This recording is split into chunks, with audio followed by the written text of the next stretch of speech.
Hi, homemade cheese cake எப்படி பண்ணுறதுன்னு பார்க்கலாம். இதுக்கு 40 கிராம்ஸ் ஆஃப் பட்டரை மெல்ட் பண்ணி எடுத்து வச்சுக்கணும். நியூட்ரி சாய்ஸ் டைஜஸ்டிவ் பிஸ்கெட் ஒரு பேக், அதை வந்துட்டு நல்லா க்ரஷ் பண்ணி எடுத்துக்கிறேன். அண்ட் 1 pinch ஆஃப் லவங்கம் powder and 1 pinch of cinnamon powder, இதை மூணுத்தையும் ஒரு பவுலுக்கு ட்ரான்ஸ்ஃபர் பண்ணி இது கூட 2 tablespoon ஆஃப் சுகர் ஆட் பண்ணி நம்ம மெல்ட் பண்ணி வச்சுருக்கிற பட்டரையும் சேர்த்து நல்லா மிக்ஸ் பண்ணி எடுத்து வச்சுக்கலாம்.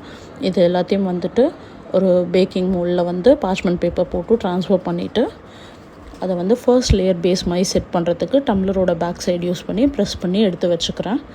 இதுக்கப்புறம் ப்ரீ ஹீட்டட் ஓடிஜியில் ஒரு 3 minutes வச்சு பேக் பண்ணி எடுத்துக்கலாம்.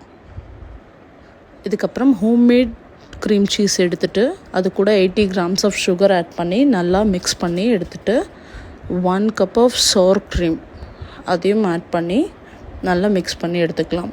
Sour cream and homemade cream சீஸோட ரெசிபி வந்து நம்மளோட இன்ஸ்டா அண்ட் யூடியூப் சேனலில் இருக்குது. Please do check it.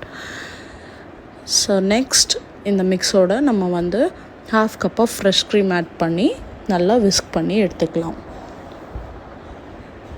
Once it is done, lemon zest கொஞ்சம் and 1 teaspoon of cornflour and 2 drops of vanilla essence add பண்ணி நல்லா மிக்ஸ் பண்ணிவிட்டு 1.5 lemon அதை ஜூஸாக ஸ்க்வீஸ் பண்ணி எடுத்து அதையும் சேர்த்து மிக்ஸ் பண்ணால் நம்மளோட க்ரீம் பேஸ் ரெடி. இதை வந்து பேக்கிங் மோல்டில் போர் பண்ணிவிட்டு நல்லா 2 times டேப் பண்ணிவிட்டு ஓடிஜியில் வந்துட்டு பாட்டம் ட்ரேயில் வந்து ஹாட் வாட்டர் போட்டு 160 degrees 45 minutes வச்சு பேக் பண்ணி எடுத்தால் நம்மளோட க்ரீம் சீஸ் கேக் ரெடி.